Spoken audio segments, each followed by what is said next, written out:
Hello, I want to welcome you all back to How to Play the Game of College podcast. So let me stop real quick and say, shame on you. You should have the book by now, but if you don't, you can get a copy of How to Play the Game of College on my website, and it's www.drshawnboard.com or on Amazon. And now I even need to mention we have it on Kindle, Victor. So I'm excited about that, man. So, man, make sure y'all go get a copy. All of the questions are really out of the book and you can go a little deeper.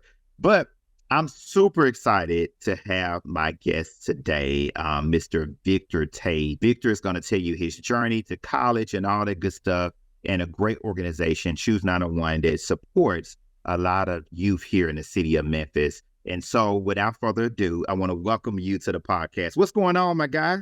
What's going on, Doc? Listen, first and foremost, I'm super excited to be able to be on your platform and share some of the good stuff that's happening in the city of Memphis, not just through Choose 901, but through your book, through our endeavors in education and all the stuff that's taking place. So I'm super excited to be here, bro.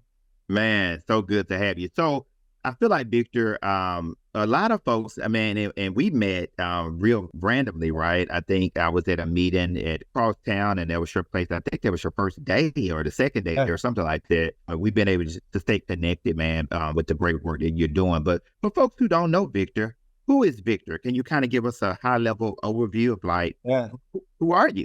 Right. Yeah, man. My name Victor Tate. Grew up in Memphis, grew up particularly in South Memphis, where my parents raised me at. Went to Grad Academy High School, which is no longer here in Memphis. It was a charter school, and we'll talk a little bit about that story.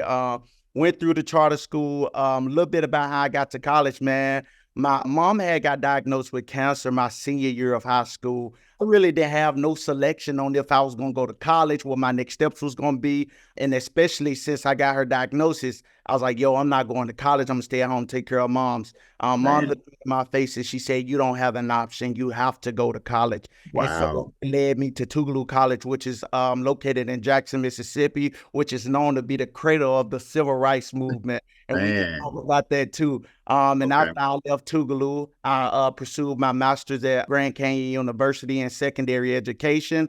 And I'm in my doctoral program at Liberty, which is in strategic leadership. Man, you said a mouthful. I'm like, look, I think my schedule busy, man. You got a lot going on, but man, that means you're doing some great things. So again, from Grad Academy, man, born and raised in Memphis. I love how you talk about your story of like your mom, like, hey, we got to get you to college, man. And so with that being said, man, congratulations also on working on your doctorate, right? Man, that's huge. Yeah, you see great hair, man. It comes from all that terminal degree, seriously. But we could talk about that. So when we think about let's start off with the organization. I feel like we have a lot to unpack, but you work for an organization called Choose 901. What is that? Yeah, Choose 901 is actually one of the campaigns. The organization, the nonprofit itself is called City Leadership. And the campaign that I worked for, it exists to pretty much build our kids up. We got 6 partner schools. We help build them up, and we with them 10 years even after they graduate high school. And our whole existence is to help them reinvest their lives in Memphis. And the way that we do that is go out, build relationships with different corporations, nonprofit and organizations in the city of Memphis, build relationships with them so that we can have a pipeline, some type of pipeline to get our kids jobs, internships, to help them come reinvest their lives in Memphis. Of course, there's so much data and statistics that talk about when a student leave their hometown and go to college, 9 times out of 10, they eventually pick a job in the city that they're attending college in. And we both know Memphis got a lot of this going on. We just got to figure out how to put it in front of our kids' face. Man, and you just said something, and that's the reason I'm doing this podcast. You know, I started out with just kind of interviewing folks in the college space and students. But in my work, man, with education, my book talks about it takes a village, right? And many times we look at the school system, right? We blame the school system, we blame the colleges. But there's so many great organizations such as City Leadership. You'll see many of the other interviews I'm doing with Pure Power and Courtney Richardson. He'll be on one of the episodes soon. And so I noticed there were so many great organizations, but I will always hear there's nothing in Memphis for students. And I'm like, no, that's not true.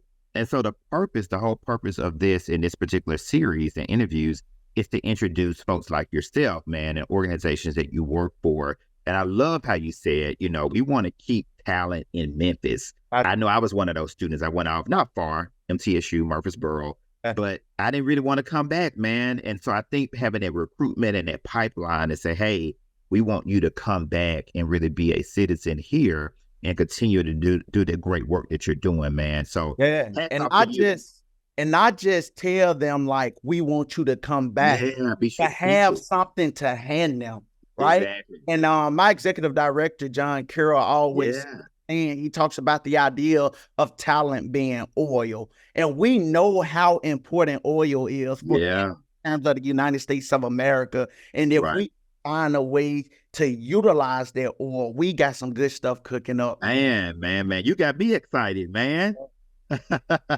That's good to hear. So now what I want to do is flip back to you, right? And so one of the things I like to do is for guests to get transparent, man. And, a lot of times students see us as Dr. Board or Mr. Soon-to-be Dr. Tate, and they just see us now, but not really knowing our journey, right? And you kind of shared a little bit of that with your mom and her situation. Can you talk about like how you got to Tugaloo and any struggles or challenges that you had to overcome? Yeah, absolutely, man. Yeah.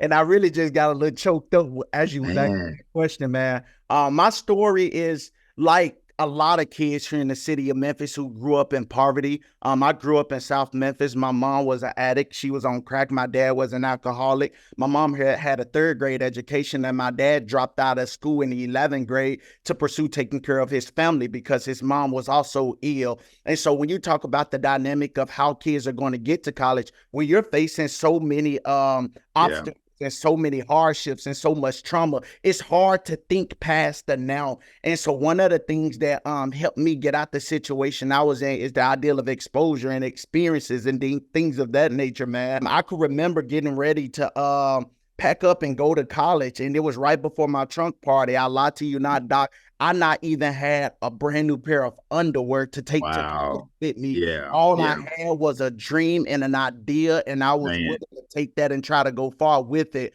Doc. But I ended up doing a trunk party, and you talk about the ideal of a village. Man, your school, Grad Academy, Memphis, and there was one of the greatest schools in this city, in my opinion. They all rallied together, and they got me a refrigerator. They got me brand new socks, underwear. They got me parts and so many things that would benefit me once I got to Tugaloo. And man, it's been up from there. It took one in that investment. It really transformed my life. Man. And again, we've known each other a short while, but man, I just see, just meet you that day. I was like, man, this is a great guy. He's going to do some already doing great things, but man, it's just going to continue to go higher and higher.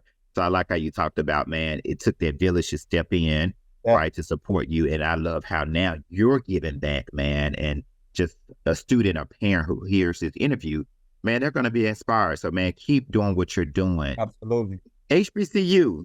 Tugaloo, right? Yeah. And so, so many times, I talk about chapter 1 is actually how to select the right college. We like to call it college fit, right? It's just like outfit, right? You want to make sure it fits. And if you like it, how you look in it, man, it feels great. You're going to keep wearing it. You're going to keep it hung up in the closet, right? Yeah. And so how did you decide on, number 1, at HBCU and Tugaloo? Yeah. So I got accepted into like 16 or 17 schools. Oh, wow. Got accepted to those schools. Only a few of them were PWIs. I had a super dope African American history teacher by the name of Nashanti Wilkins, and she taught in American history, and she talked about the ideal of HBCUs. And the funny thing is, she didn't even go to an HBCUs, but she would always instill the importance of an HBCU. Yeah. About campus life, Divine Nine, and all these different things that take place on campus. I was like, I have to figure out how to get to an HBCU.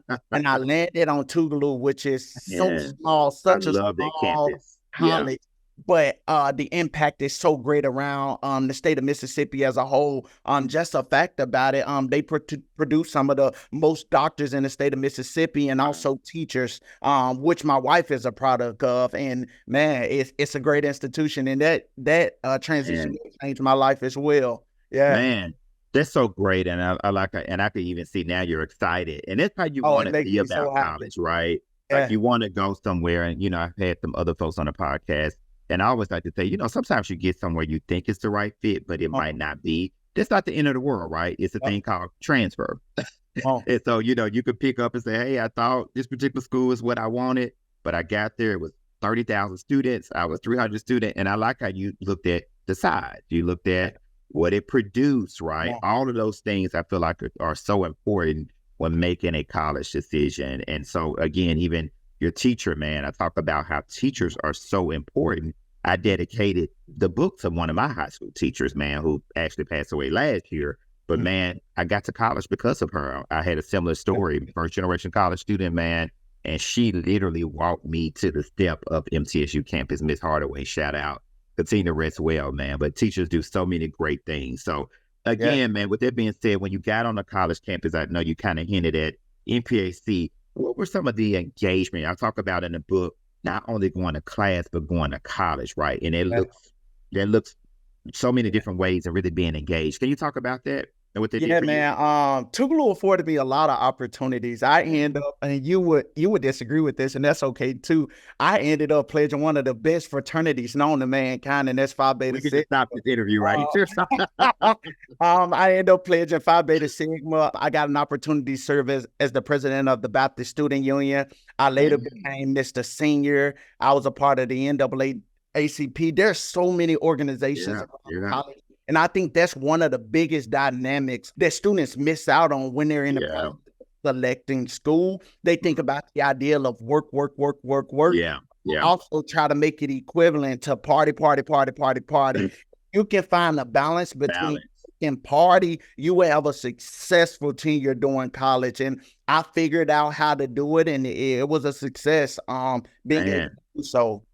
And did you meet your wife?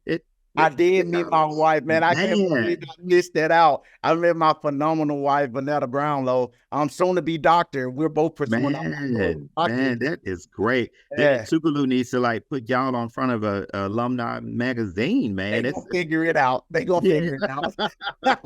Yeah. That's a great story, man. And I love how you're saying again, it's not just to get a degree. I think college, and man, it's so funny that all the folks are saying the same thing. I interview different people. And I think hopefully the guess you're seeing it is, if everybody's saying it, it got to be true. And I love how people saying you get soft skills, you get networking, you get internships. Yeah. You have that network of people. I'm sure you still go to homecomings that you're close with, right? Fraternity brothers. And so the list just goes on and on. Man, you're saying some great things, man. And so I guess going back to the city of Memphis, right? When we think about, a lot of times we do look at the news, man, and, a lot of times it's youth not doing what we think they should do and making the wrong decisions. What piece of advice would you give that student? Someone who's saying, hey, college is not for me. I think it's a waste of time. I'm going to just go and, work at Amazon, for example, right? And make $18 an hour and I'm good. What would you give that student? And that's a real thing that I hear a lot of students say in 2024. I have nothing against the workforce. I think the workforce is a phenomenal opportunity, and I must say that up front. I think it's a great opportunity if there's room for upward mobility, right? Right. There's a job that you're about to walk into and you're going to sit there for 10 years and there's no increase of pay or no upward mobility. Yeah. You need to probably think about another opportunity. And I would say college. And some advice I would give is to just try it. Just give it a chance. So true. One of the things that I had to figure out that it's okay to for things not to work out. I don't even want to use the term fail. It's okay for things not to work out. And if they don't work out, you don't fail. You just learned that didn't work. And so you know not to do that again. And that's okay too. So I would my advice is simple. Just try it. Give it a chance. And I guarantee you 9 times out of 10, man, it'll change your life. I had a student that I was mentoring. And he did not want to go to college at all. I said, dude, you would just trust me and just give it a try. Like, just give it a try. And the college pursued it. It was the best thing that happened to him, and it's changing his life. And it's not the educational piece of it, but it's the opportunity to network. It's the opportunity to thrive in the same environment that looks just like you and I. And I think when you tap into those things, that's when you will start to benefit. Man, you dropped some major gems, man. I'm sitting here like, yeah. So I need to put that on my notes when I'm talking to students. But again, like you said, Man, just try it. I think a lot of times, putting that fear behind you. And I think for a lot of students, especially leaving home, and now you got so many options, right, Victor? Like you got micro credentials. You can get in 6 weeks. You can go to 2-year college. You can go to technical school. There's so many stackable credentials that allow you to start, then go work, then come back. So there's many options. So again, like we talk about college fit, you have to kind of start with the end in mind, man, and say, hey, where do I want to end up, and what would the steps that it would take to get me there? So very important. Mentorship is a chapter in the book, right? And we kind of talked about there were some teachers that we have both experienced. When you think of a mentor that comes to mind for you, can you maybe talk about that person and what they have meant in your life? Yeah, one of my dopest mentors. He was an educator for about 7-8 years. His name is Steve Gregory. A lot of his work was at Soulsville Charter School. And man, when I think about D, there's just so many things that run through my head, just how great of a husband he is, how great of a father he is. He's just a great example of leadership and leading, and also being comfortable to mess up and fail in the process of becoming who God. I don't mean to bring God in it, but that's what I was gonna say, man. I hear a little reverend in your voice. Yeah, Are you want to do in divinity school? No, I've been ministered for a while. I rebuked that, man. Just whoever God called you to be, accept that and tap into it. And I think that he has shown a great example of what that looks like. And so when things don't work out, or failure, or this ideal of failure does present itself, I can look at it and be like, all right, now I got to strategize and figure out what's next. Man, that's so key. Mentorship is so important. Yeah, absolutely. Asking for help. I couldn't agree more, man. So for another chapter in the book, ask for help, man. I was in the classroom like this 24/7. Right. If you get tired of my hand being up, it's gonna belong here. Man, get your money's worth, man. Ask for all the help. Visit the office hours, man. That's another key thing. Yeah, we were just talking about because we're talking about just student affairs and the different opportunities and things they offer on campus as far as resume editing, professional development, networking opportunities. At the University of Memphis, for example, they have a place you can go into and get a headshot for free. So many critical things that oftentimes students ignore, that they later realize that they should have took advantage of. So true, man. You just said a mouthful there. So, man, can you believe we're almost at the end? I feel like we need a part 2, Victor. I feel like we should do a podcast together, man. I'm ready. The Sigma and the Newt, man. We can figure it out. I don't like doing that much, but we'll get it done. So we come to a close. What's next for Victor, man? I feel like you're doing some awesome things, man. You just shared your journey, how you got to college, how you got through college, your career, your degrees, your family. Man, you got a lot going on. So what's next? Like if you look in the next 5 to 10 years and I have you back on a podcast, man, how would that Victor 2.0 look? Man, honestly, Doc, if I could be honest with you, it will probably be somewhere pursuing something that has something to do with ministry. I have a heart for God. I have a heart for kids. I have a heart for teenagers, and I just have a heart for people. And so when we talk about the ideal of what's next, man, what's next is being in the correct posture to receive what it is that God has for me. So I'm just trying to steward what I have now so that when whatever he got lined up for me, I'll be ready to receive it. Man, I could just drop the mic right there, man. Seriously.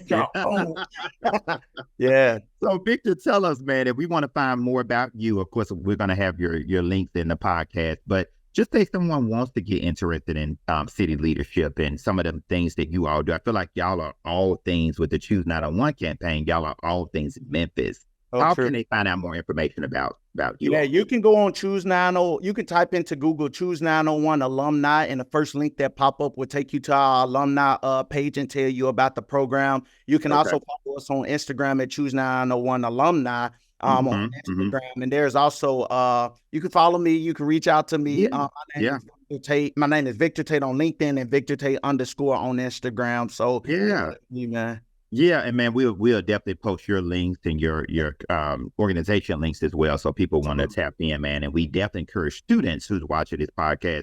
We talked about networking, man. What better place to start but here? Tap on that LinkedIn, Instagram, and man, get started. Victor, Yeah. man, I say this and I don't say this lightly. When I get a chance, man, I've been blessed to meet a lot of different people in my lifetime, man. And you are one that I've met. I'm like, man, this guy's a special guy. And I'm not just saying that because you're on a podcast, man, but I saw that the day I met you and want to really stay connected with you, man. So again, congratulations, man, on all that you're doing. This is just the beginning, man. Seriously. And so, of course, we'll stay connected, but I want to just thank you for being on the podcast, man. And to my listeners, please share this video, share with students, share with parents. Man, we're dropping some major gems, and I have just been honored, man, to have guests like yourself, man, on the podcast. So again, thank you, and I will see you all next week. Thank you, Victor. All right.